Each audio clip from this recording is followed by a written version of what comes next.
Hello students, how are you? I hope you're all doing good. Since we are at the end of this chapter, only two or more topics are left. We will discuss and then we will move to the NCERT question answers. So before moving, let's discuss about the question answers that we have given, that I have given in the last class, few question answers, and we will discuss about them and then we will move to the topics that have been left. The first question was that what are the three ways to do threshing? There are three ways by which we can do threshing, and what are they? Stalks are beaten by hard rocks to free grains. Can be one more. We can do threshing with the help of animals also. And if there is large amount of stock is present and we cannot do, one single man cannot do. So what we will do? That threshing can be performed by the machine. We need machine to perform the threshing. And what kind of machine? That we need thresher. Thresher is a machine which helps us to separate grains from the stalk. Now comes to the second question, that is how we will separate iron and sand. We know, remember in the last class we have discussed about the magnetic separation. How iron gets attracted towards magnet. So if you want to separate iron and sand, now see, iron will get attracted towards magnet. So in this process we can, by using magnet, we can separate iron from sand. Iron will get attracted by the magnet and in this way we can separate iron and sand. Now comes to the third number question. So now comes to the third number question, that is how we will separate the sand plus salt. We can separate the sand plus salt by three ways. There are three methods. First, what we will do? We will dissolve the sand plus salt mixture in water.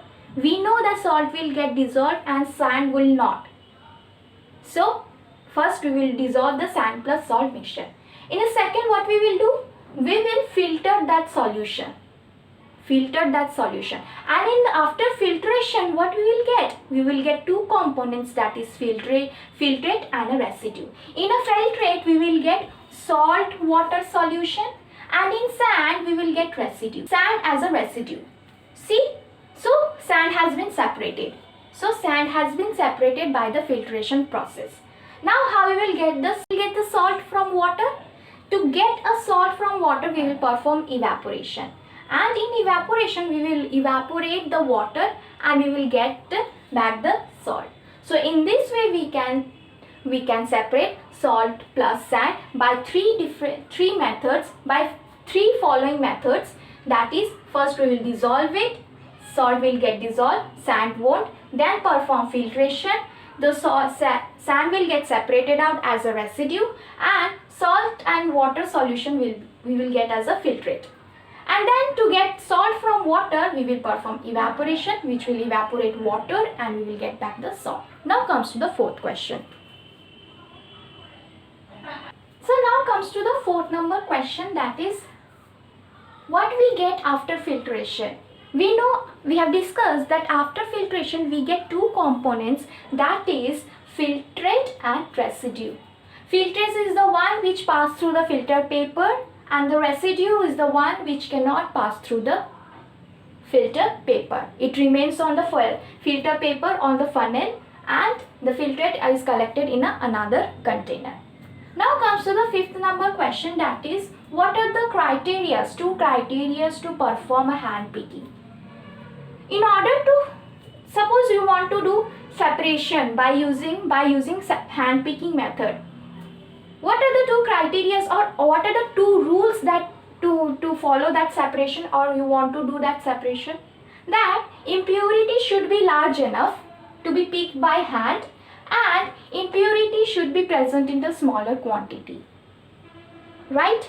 For example, you want to separate some veggies you don't like from the cooked food. What do you do? That veggies should be present in a smaller amount and as well as it should be large. So it should be present in a smaller as well as it should be large enough to be picked by hand. Now comes to the sixth number question, that is milk is heterogeneous mixture or homogeneous mixture, and why milk is not called as a miscible liquids. Remember in the class, in the last videos, just go through the last videos, you will get that I have discussed why it is not miscible liquid. I told you a liquid, if you are calling a liquid as a miscible liquid, then after dissolving it should give us a homogeneous mixture, right? That means that the liquid should be distributed, the liquids, the particles, components of the liquid should be distributed uniformly, and it should give us a homogeneous mixture. But milk does not give a homogeneous mixture. Why? Because milk contains fat and proteins, and these fat and proteins are not uniformly distributed. Most of the fats are present in the surface. You have seen short, cream, these are present in the surface, and proteins are present in the below. See, these two components, fat and proteins, are not uniformly distributed. So we call it as a heterogeneous mixture, and we call milk, we don't call it as a miscible liquid because it does not give a homogeneous mixture. It is the fats and proteins are not uniformly distributed. Now comes to the 7th number, that air is a homogeneous mixture. Why? Because air contains oxygen and nitrogen, and these gases, there are more gases like hydrogen, and these gases are uniformly distributed all over the world. It's not that it is present over here, it's not present over there. This oxygen, nitrogen and hydrogen, every carbon dioxide, all these gases are uniformly distributed all over the world. It's not that it is present in India and not present in America. It is present in everywhere, and in this uniformly distributed. You won't find any low amount of oxygen or that. So air is a homogeneous mixture. Now comes to the 8th number question. Now comes to the 8th number question, that is, what is solvent? We have discussed solvent is a substance in which it is present in a larger amount, which is present in a larger amount in a solution, and in which solute get dissolved.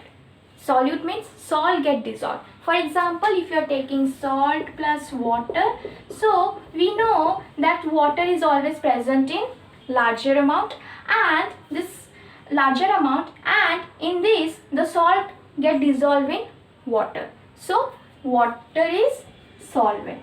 The salt, whom should we call solvent? That one which is present in a larger amount and in which solute get dissolved. Comes to the question number 9. What is evaporation, and where is this widely used for? This method is widely used for? We know what is evaporation. Evaporation is a process of converting liquid into gas or vapor, is called evaporation, and it is widely used for getting salt that we add, salt that we eat, getting salt from seawater. Now comes to the question number 10, that is, what do we do with stalk and grain after separated by stalk?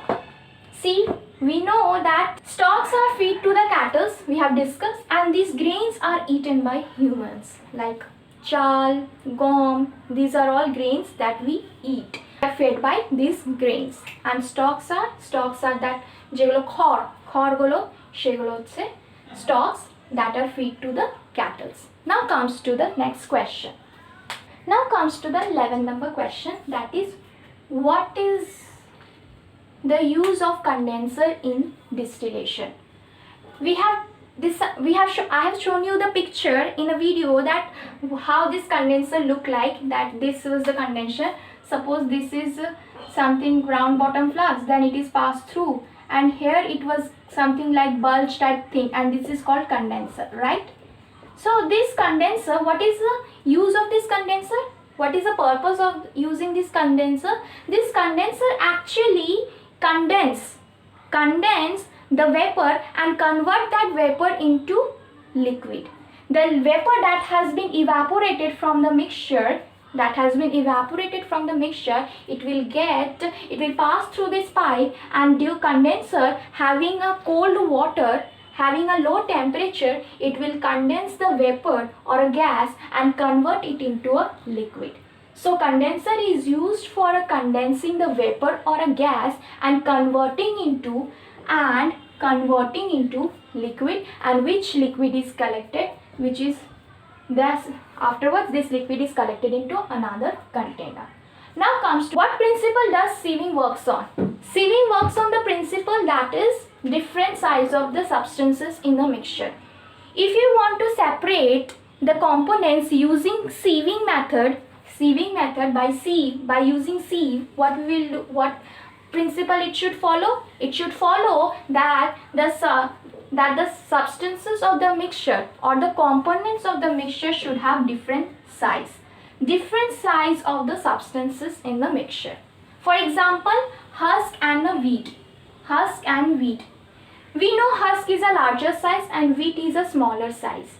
So if we want to perform sieve, we perform the sieving by using sieve. What we will see? You will see that wheat get passed through the holes, but husk does not, because it is a larger size and it is a smaller size. One more example is construction.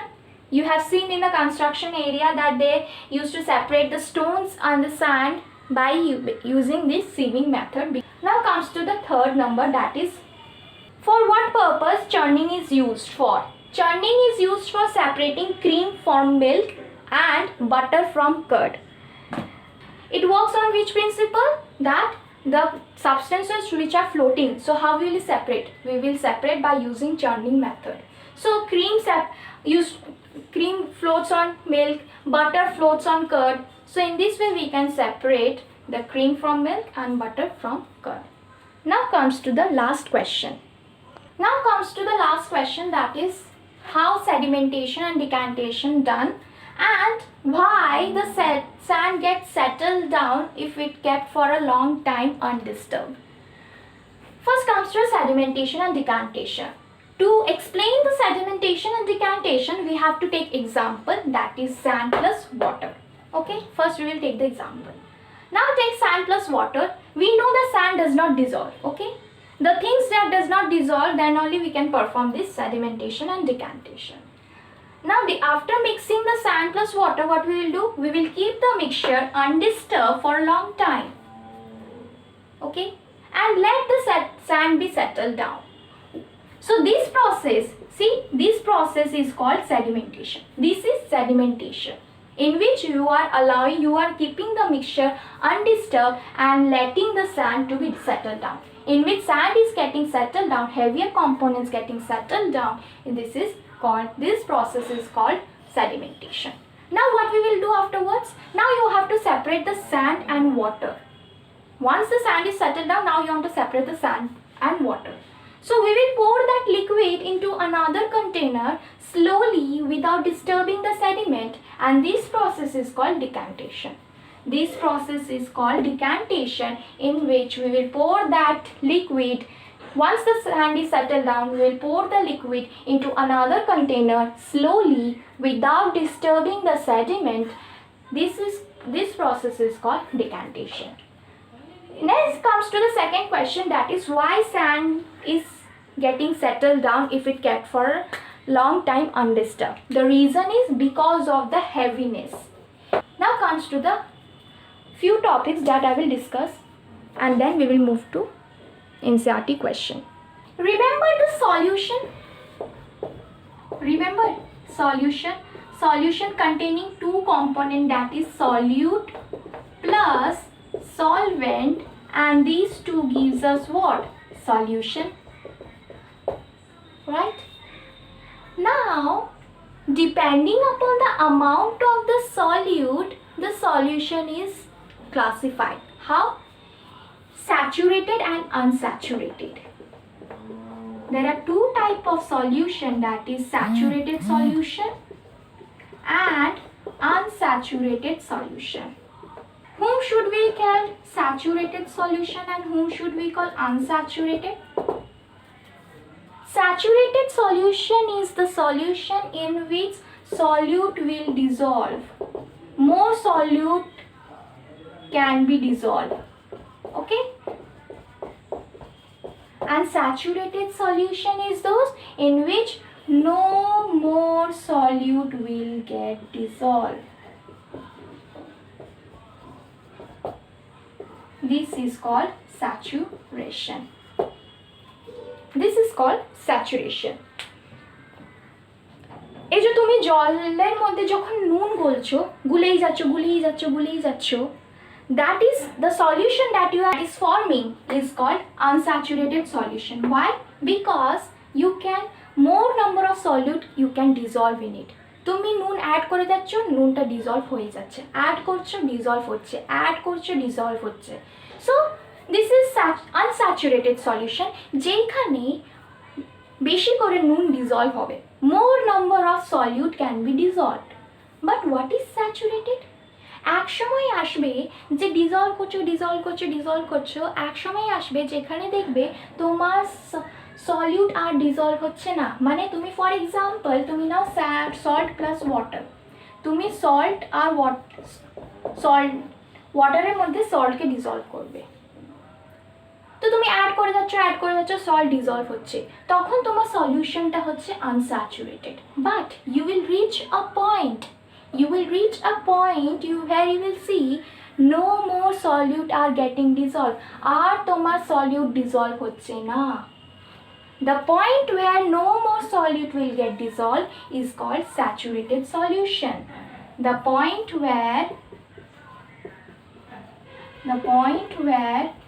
no more solute can be dissolved, মানে আর dissolved হচ্ছে না, ওই সলিউশনটাকে বলবো saturated solution.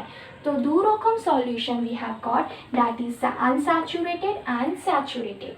Saturated means যেখানে আর তোমার নুন গুলছে না, জলের মধ্যে আর নুন গুলছে না, সেই সলিউশনটাকে বলবো, যেই সলিউশনটা ফর্ম হয়েছে সেই সলিউশনটাকে বলবো স্যাচুরেটেড। আর যেখানে আমার নুন গুলেই যাচ্ছে, তুমি দিচ্ছ অ্যাড করছো জলের মধ্যে, গুলে যাচ্ছে, তখন সেই সলিউশনটাকে বলবো unsaturated solution. Now comes to the solubility of the solute. You know what is solubility of the solute? Solubility of the solute means maximum ability to dissolve the solute in solvent. কতটা সলিউটকে dissolved করতে পারে, কতটা দূর যেতে পারে to solvent to give saturated solution. কারণ saturated solution হচ্ছে যেখানে আর সলিউট ডিজলভ হবে না, তাই তো? So maximum ability to dissolve the solute in solvent to give saturated solution. কতটা বেশি ডিজলভ করলে, সলিউটকে সলভেন্টের মধ্যে ডিজলভ করলে আমি স্যাচুরেটেড সলিউশন পাবো। তার মানে কি, suppose you are want to form a saturated solution of the salt plus water, okay? তো সলিউবিলিটি অফ দ্য সলিউট কি বলবে? Maximum ability to dissolve the salt in water to get the saturated solution of the salt and water. Saturated solution যদি পেতে চাও তো কতটা বেশি dissolved করতে পারবে, কতটা নুন ডিজলভ করতে পারবে জল, সেটাকেই আমি বলবো solubility of the solute. Depends on one factor. Sorry, I should be precise that solubility depends on one factor, and that is temperature. Increasing temperature will increase the solubility. তুমি যদি ইনক্রিজ করে দাও, তুমি দেখবে ঠান্ডা জলে নুন চট করে গুলতে চায় না, কিন্তু গরম জল দাও, নুন কিন্তু তাড়াতাড়ি গুলে যায়। See, the temperature, as soon as you increase the temperature, the solubility of the solid solute will increase. So the solubility depends on one factor, solubility of the solute depends on one factor, that is temperature. If we increase the temperature, solubility will increase. If we decrease the temperature, suppose you are decreasing the temperature, যেটা ঠান্ডা জলে কিন্তু নুন চট করে গলে না, গরম জলে নুন কিন্তু গলে যায়। So decreasing the temperature, solubility of the salt decrease. It's not about salt, you can take some sugar also at the same time. With decreasing the temperature will decrease, and on increasing the temperature will increase the solubility of the sugar, or we can say salt. So now we have completed this chapter. Now what we have left is question answer. In the next session, in the next class, I will discuss about the question answer. Till then, have a nice day.